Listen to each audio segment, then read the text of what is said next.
This show is made possible by the generous support of listeners just like you. Our show is about helping souls grow, prosper, and evolve, and every gift ensures that we can continue to do this. So we thank our generous supporters and also ask if you would like to be a part of supporting this important effort to bring this message of truth to the world. Please consider heading to experienceofthesoul.com/support to be a part of supporting us by being a regular patron or making a one-time gift.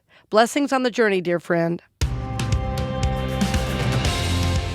Zen Living Realty, Supportek Staffing, and Center for the Healing Arts present The Authentic Spiritual Journey, a weekly show featuring real and practical spiritual conversations from diverse perspectives here on the Experience of the Soul podcast channel. Today, episode 133, New Year, New You. And now your host, Reverend Cynthia Alice Anderson. Hello and welcome to the Authentic Spiritual Journey. My name is Cynthia Alice Anderson and I am the host. I'm here in 818 Studios today with my producer. Hello everybody, this is Dave Croft. Thank you so much for joining us for episode 133 of the Authentic Spiritual Journey. Happy New Year. It's 2021. I know. Happy New Year, friends. New year, new you. I've never been more excited to be in a new year. I was in Publix today, and they had, Happy New Year's balloons. And on one side, it said Happy New Year. And, usually it's got the date on the other side, or the year. The year on the other side of this balloon was 2020 with a no crossed out, like the no smoking sign. So let's celebrate it not being 2020 anymore. I thought that was very indicative. Yeah, there's a lot of that. 2020 was a tough year in so many ways. And I'd certainly never minimize all the... Of course. All that we've all been through, the pandemic, the protests and the I was going to say the racial, yes. And of course, I also count that as good because healing happened, but boy, it was tough. And real healing is tough. I'll tell you, there was so much loss of life. The political scene was a mess. And, we're so much more than that, and we're so much better than that. And I really have so much faith in humanity, even though last year was a tough year. What I've heard from everyone in the last, toward the end of last year, what I heard from so many people was, I'm really ready for a better year. Yeah. And I keep thinking the way that gets better, of course, Dave, right, is we decide it will be. Mm-hmm. Now, of course, none of us could help the pandemic. It happened. Well, that is how life happens, right? There's certain things we don't control. We're on planet Earth living our spiritual journey, and we want everything to be perfect. Well, the Garden of Eden went bye-bye a long time ago, and this is the life we were given. And so I'm really claiming this year, 2021, for me, as the year of possibility. Nice. Yes. And I don't know if I've ever shared this on the show. I tend to repeat some stories and then forget other things. And every year I have a theme for my life. And it used to be when I was in the pulpit, it was a theme for the church for the year. And I usually just held that in consciousness. And this year, my theme is Year of Possibility. And, on the show, we're already having more guests. We've had wonderful feedback. Thank you all for your support of the show. We've had a lot more guests that are known kind of throughout not only the country, but even the world. So this is going to be a great year for us and a great year for our listeners because of the guests we're going to be bringing on. They're going to feel really supported. So that's one of the reasons that's my theme for the year. Have you ever done that, Dave? Had a theme for the year? Yeah, and I kind of tie it to my white stone. Yes. And so, and I know, people kind of think of white stone differently, but for me, the white stone has been that. It's been kind of my mantra, the thing that kind of keeps me grounded all year. This year was the year of Dory, which is the just keep writing, and last year it was the year of output. And they tend to be creatively connected for me, or even vocationally connected, and so that's really the way it's been. And I've been kind of chewing on what what I'm feeling kind of in spirit, and the universe is telling me this year or for 2021, and I feel like it's probably moving me away from that type of a thing, and I think I have a word, but I don't know. I don't want to say it yet, but No, don't say it yet, right? We want to hold that. yeah.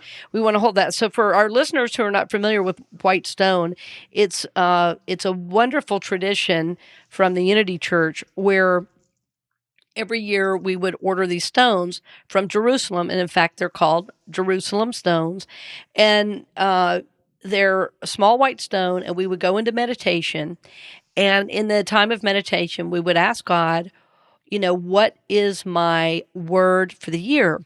And so it's different from setting an intention, because usually when you're setting an intention, it's about, I'm trying to do this. Well, there's nothing wrong with that. That's wonderful. But really, a white stone, we are attempting to connect with our intuitive self, the highest self of us. We often call it the Christ self. You could easily call it the Buddha self, but the Buddha nature. But the idea is that then, we get our word from all that is. It's like we believe so strongly that the universe is working on our behalf, and that the universe has a divine plan for us for this coming year. So the idea is that we get quiet enough to hear that word. Now, what I know is happening right now with our listeners, Dave, is that as I speak about it, people are going to go, oh my gosh, I just got my word. It happens every year that people say, well, when you were talking about it, I got the word. I didn't even have to go into meditation. I said, well, that's good. That's how you want it to happen, Yeah. Yeah, so it's not like I'm trying to make this happen. It's like we listen to spirit, and we, open our heart, and whatever word we get, we write it down. Yeah, and we would have just had our Whitestone ceremony at CCU Orlando yesterday. We're recording this a little bit ahead, but yeah, it would have just been on January 3rd yesterday. So you could check out the archives at the CCU Orlando YouTube channel, and you can dig on that if you want to read more about it. Yes, for sure. So the other phrase I'm working with this year, and I learned this years ago from a spiritual teacher who said, very simply, the best is yet to be. And I can honestly say that 2021 has got to be better than 2020. Of course, people said that in 2019 too, but I'm going to affirm it. The best is yet to be. So say that with me, Dave. The best is yet to be. The best is yet to be. Yeah, I really claim that, and this is my year of possibility. So what that means for me is that I know good is going to come to me. I don't even know what it is yet. So I'm going to claim possibility of growth, of abundance, of wealth of all kinds, of new, meaningful connections in my life. So in other words, there is this grand possibility just like stretched out before me called 2021. And every day that I wake up, I want to be fresh. I want to be facing the day with this new consciousness and new energy, knowing, you know what? I am a powerful co-creator with God, and I know good is coming to me I don't even know about yet. So this gives me a lot of faith and a lot of hope to start the year this way. And so I want to back up a little bit and say we want to be conscious, not to repeat the patterns of 2020. So we can say all day long, the best is yet to be, and this is a year of possibility. But if we keep doing the same behaviors, okay, now listen, if we keep doing the same behaviors, then 2021 will be exactly like 2020. It won't matter if there's a pandemic or not. It won't matter who's president or not, because we will still have ourselves. And we don't want to repeat the patterns of 2020. Well, the patterns that are not good and helpful, right? The patterns that are negative, the patterns that are the old thinking, the patterns that are the judgments and the unforgiveness and the resentments and the old ways that we defeat ourselves through addictions and bad behaviors. We don't want to repeat that in 2020. We want new behaviors. Or, it's the great Albert Einstein that said, right, you can't solve a problem on the same level of thinking that created them. So we can't go into 2021 and go, oh yeah, the best is yet to be, and then do exactly the same thing, which is, of course, what most of us do. Right. I read research one time that said At the end of the first week of the year, everybody sets their resolutions on January 1st. And by January 8th, at least 90% have forgotten every resolution. And that's because the other soul work has not been done. The work of release, the work of setting new goals, the work of forgiveness, the work of journaling, of spending time in our of spiritual focus every day. So that's why the resolutions don't hold, because they're not they're not based in spiritual consciousness. So resolutions don't hold because they're not based in spiritual consciousness, but they can be. They can be. So we want to start in 2021 new ways of being, new ways of thinking, new ways of doing, new ways even of having. Right? So think about for yourself what would be your personal theme for the year. Dave and I shared a little bit about ours, and we love to share our journey. I mean, the show is called Authentic Spiritual Journey, and Dave and I love to share. But now you have to think about your journey. See, we can't do that part for you. That's your part to do. That's the soul work pieces. And we lift you up and we support you in prayer for that. But it is you who decides your theme for your year. And Dave, what's our title for today? New Year, New You. Yes. New year, new you. Yes. And who decides that? You do. You decide. This is a you and God deal.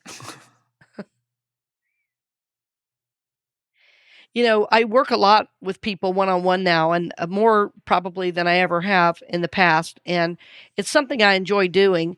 But I'm going to tell you right now, don't work with me if you don't want to be called on your stuff. I'm going to call you on it right away. And I'm going to say, if this is what you want, here's what you need to do. And if you're not willing to do that, I may not be the person to work with. But I'm not going to let you repeat old patterns. No. You can't say you want to grow and change and mature and prosper and do the same old thing. No. So be in prayer about, be in thought about, what is my theme for my life this year? Depending on the age that you are, your theme might be very different based on your age bracket. That's a better way to say that. So, if you're in your 20s just coming out of college, your goals are probably going to be very different than if you're 65 or 70, because you're in a different life stage. And even though, yes, you have goals when you're 70, even 80, I have some friends that are in their early 90s and they still have their goals, but their goals are different than they were when they were in their 20s, because they're in a different life stage. So as I share my journey and Dave shares his, I want you to remember we're about the same age, aren't we, Dave? Yeah, I just turned 47. Right, yeah. So I'm 4 years older. So as you're thinking about your journey, you want your theme for the year to be consistent with where you are in your life. I mean, usually when we hit mid-60s and approaching 70, usually we begin to slow down on the work, as we've known it. It's where we start thinking about what legacy do we want to leave, So as you're thinking about your year, you might think about how you're leaving a legacy. You might think about how you can leave teachings and wisdom for your family and loved ones, of those life lessons you've learned. I've talked with several people recently who are entering 65, 70, who are working on a book about their life for their family. And I thought, what a neat idea. What a great gift to the family as a way to leave wisdom. So imagine what your next December will feel like if you've really honored that theme for the year. Wow. So all the topics we talk about, friends, are about what are you trying to create in your life? How are those things on your journey moving you forward, helping you grow, prosper, and evolve? And then how are those a blessing to the world? This is our goal. So that these shows are not about, oh, well, we did this theme, what's next week? No, everything builds on the next. And our hope is that as we're talking about this today, you're going to take this one theme and you're going to work with it all year. And all the other themes that we bring, all the other shows are going to support that. All the affirmations every day are going to support that. So be in prayer about that. What is your theme for the year? Like, what are you here to do and be this year? What do you want to affirm for yourself this year and really honor you and where you are? And even as I'm saying this, I want to affirm that this is not something you share with all your friends and put on Facebook. The spiritual work is a very solitary and private practice. I mean, there are times, obviously, we share it with others. I mean, Dave and I right now are sharing ours with about 200,000 people, but we're doing that because it's ours to do, and we're in a place where, if somebody has a negative thought about my journey, I know that's their stuff, so I'm fine with that. But what I've noticed is if we open up the topic of the really intense aspects of our journey with people not ready to hear it, then sometimes we don't get supported in that. And I'm kind of trying to protect you from that. You know what I'm talking about, Dave? Just kind of having boundaries with it. Oh yeah, and which is why I'm much more apt to talk about it at the end of the year. After you've kind of processed and worked through it. But right. And that's biblical about don't boast about your spirituality and.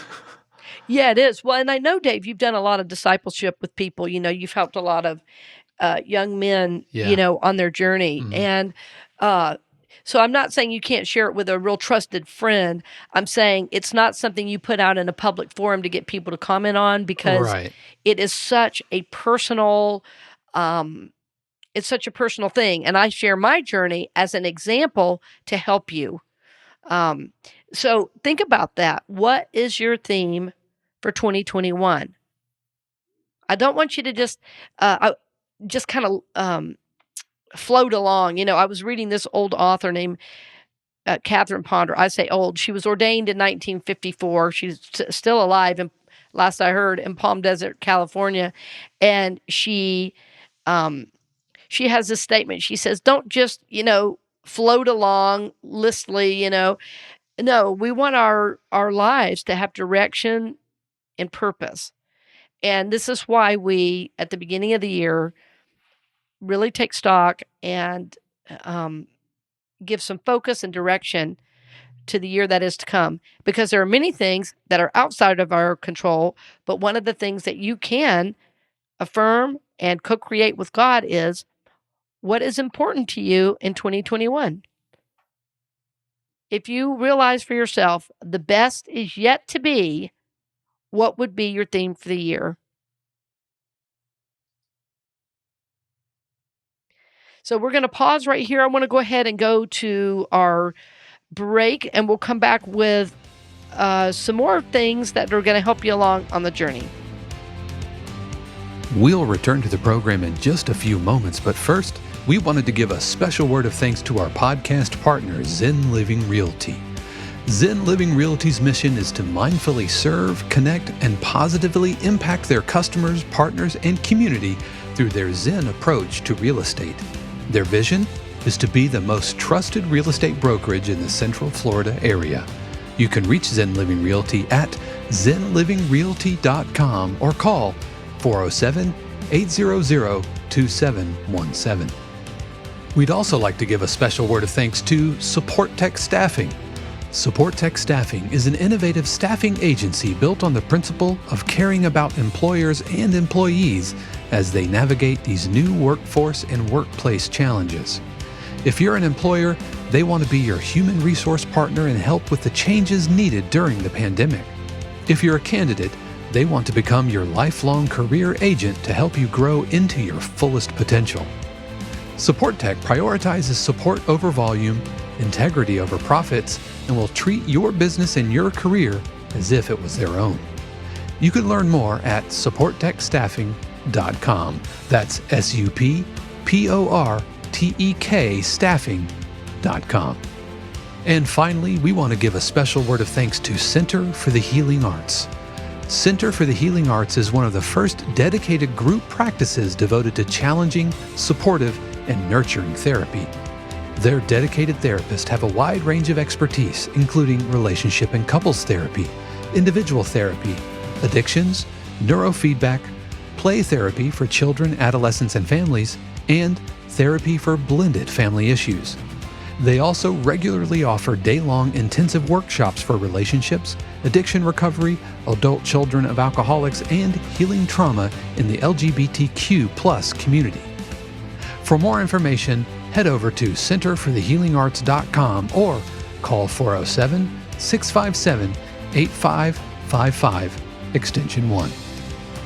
We now return you to this week's episode of The Authentic Spiritual Journey with your host, Reverend Cynthia Alice Anderson. Welcome back. We're glad you're with us. I hope that wasn't an abrupt end to the first half, Dave. I realized I wanted to say a lot more, and I thought if I don't break now, these people are going to go. Well, I sneak the music in, so subconsciously they prepare that we're about to break. Okay. All right. Well, I'm excited about this show for some reason, and I promise, friends, I have not even had coffee, and I'm this pumped. Yes, I've been off coffee for a little bit here, and I'm just doing a little bit of a cleansing with my system. So I'm this excited with no caffeine. So the best is yet to be. And I love the beginning of the new year because I always feel, again, like there's this, Dave, I remember when we were talking one time, you described it. We were describing when we get up early in the morning, because I know you get up early and you have your routine, and so do I. And you described it as like this long road, right? Before you, like as you get up in the day. Right. Yeah. Yeah. Everything is just this so much potential there in the morning, because you have so many different ways you can go, and it's just filled. It's pregnant with potential. Yes, pregnant with potential. That's good.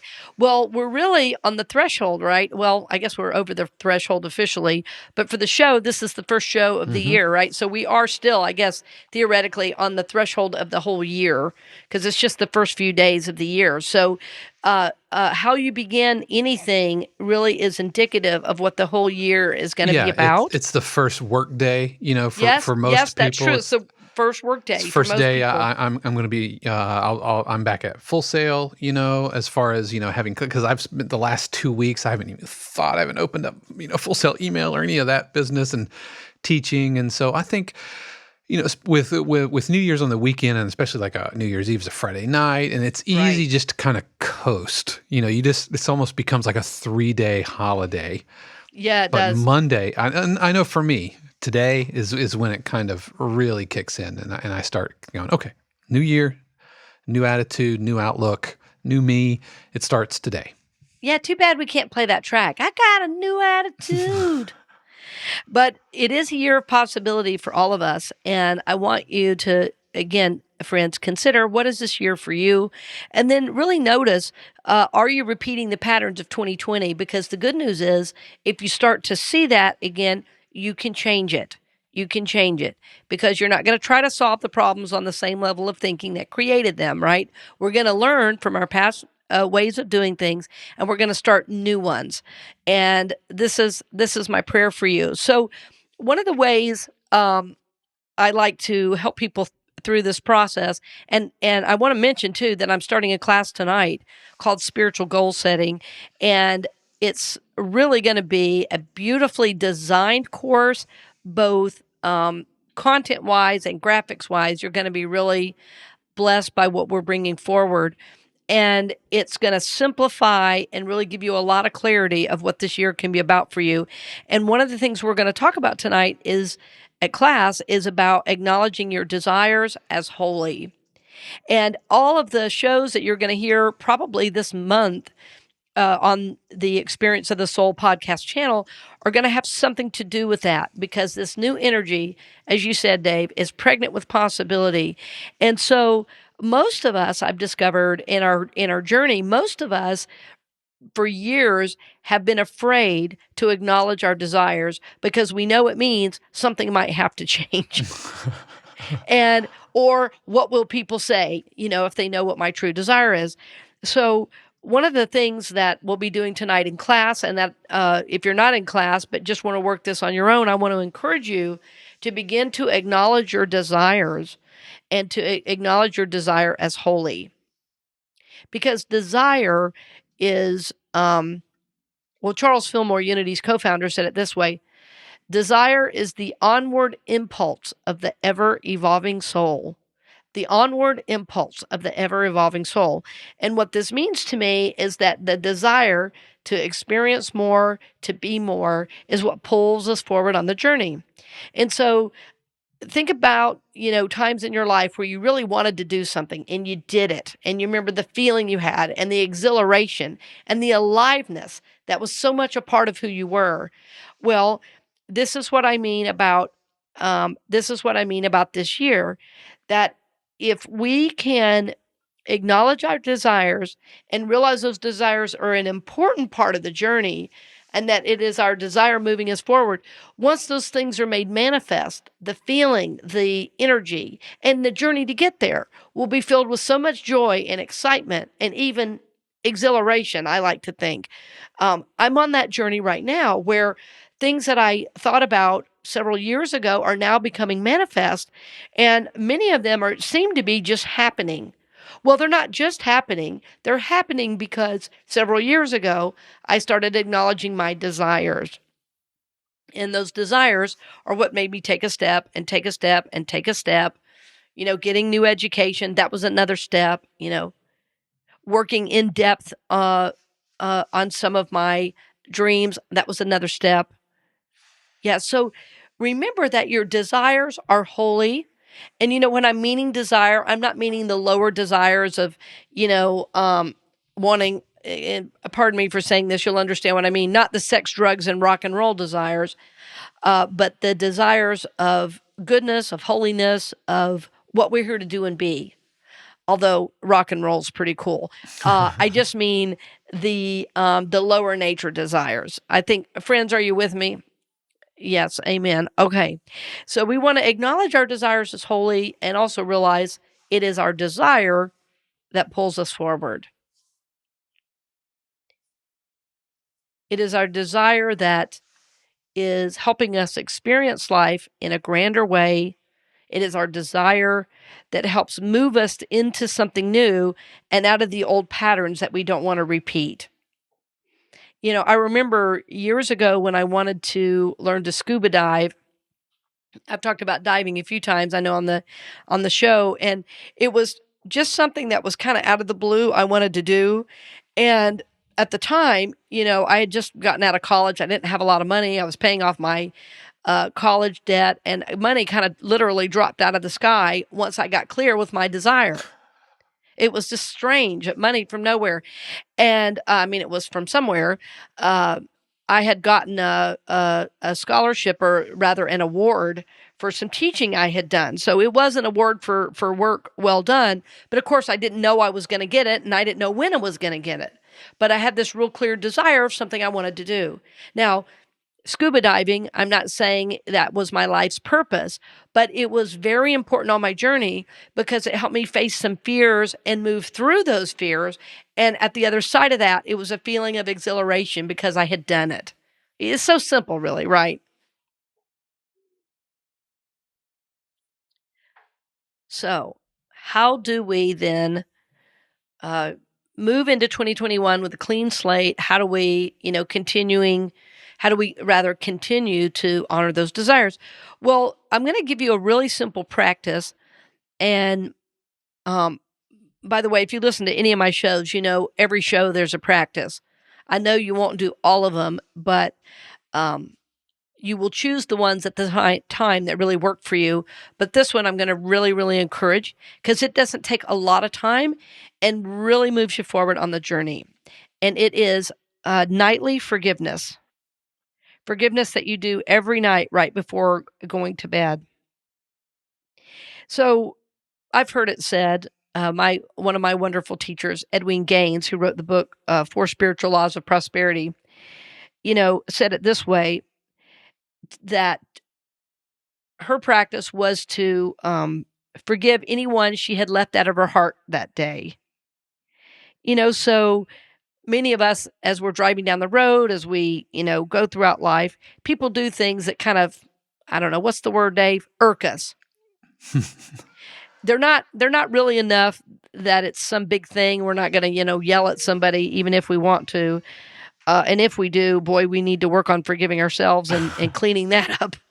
But the idea is that if we've closed our heart to anybody that day, right before going to sleep, we want to clear that from our consciousness. In other words, we don't want to go to sleep mad. The scriptures say, and I think it's in Proverbs, Dave, I'd love for you to look it up. Don't let the sun go down upon your wrath. What scripture is that? I'm going to look it up. Mm-hmm. While you're looking it up, I want to talk about it. I should have had that in advance. I apologize, friends. But that nightly forgiveness is a way to clean the slate and go into the dream time with a lot of clarity and a lot of room for your consciousness to grow and expand. And the time of sleep is a very holy time. Yeah, it's Ephesians 4:26. Oh, it is? Yes, Ephesians 4:26. I'm looking for the NRSV here.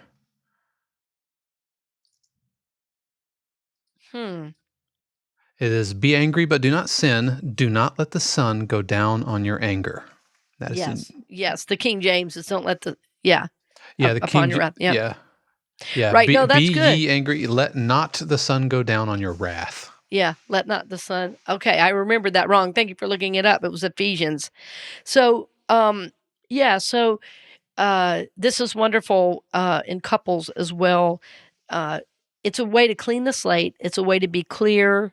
It's a way to be open, and certainly a way to receive goodness. And so as we clear the energy of the day and we do our forgiveness work at night, it's not like it has to take 45 minutes.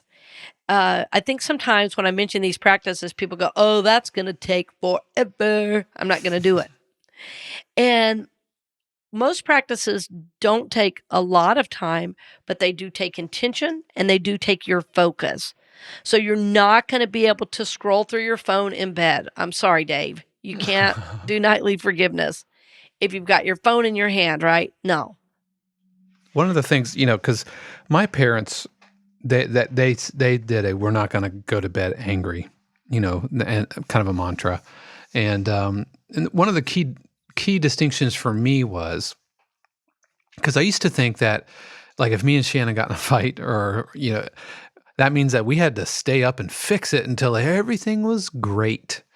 And it's kind of pointing to what you're talking about. It's not necessarily, don't let the sun go down and everything's awesome, unless everything's awesome. It's like, don't hold that in your heart. Don't take that into sleep, into, unconsciousness, and into dreamscape and all of that stuff. But it doesn't have to be fixed, but that seed of anger. Yes, you're absolutely right. Well, not everything can be fixed in one night. That's right. Life is full of complex issues. We have issues with each other, issues with our past, with our kids, with our parents, and not everything is work outable in the last hour or two before bed. But it's not a TV show, not a sitcom. Right. Unfortunately, it doesn't end at the half hour like it does on TV. That's right. Exactly. But the idea of forgiving every night is that you go to sleep clear and clean. And it means that as you go into this sacred time of sleep, this is where spirit can really work with you in the unconscious, right? This is when dreams happen. So we don't want all these issues clouding that time. We want to be able to receive holy messages during that time. And it also means that when we wake up the next day, we have another day that's fresh, that is stretched out before us, instead of bringing all the garbage from the day before and the day before that and the day before that. Like, friends, just think about right now what I'm talking about. Think about the last week.